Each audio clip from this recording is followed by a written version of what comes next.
ప్రపంచానికి తెలియని ఒక రహస్యం ఉంది. శివుడు స్వయంగా చెప్పిన ఉపవాసం. దీన్ని చేసినవాళ్ల జీవితం మారిపోతుంది. ఈ రహస్యం వినగానే మీరు కూడా ఆశ్చర్యపోతారు. పురాణాల్లో చెప్పబడింది, కార్తీక సోమవారం లేదా ప్రదోష వ్రతంనాడు సూర్యోదయానికి ముందు లేచి స్నానం చేసి ఓం నమఃశివాయ మంత్రం 108 సార్లు జపించాలి.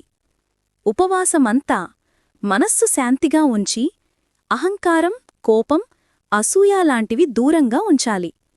సాయంత్రం దీపం వెలిగించి శివలింగానికి నీరు, బిల్వపత్రం సమర్పించి శివన్నే నా జీవితంగా భావిస్తున్నాను అని మనసులో చెప్పాలి.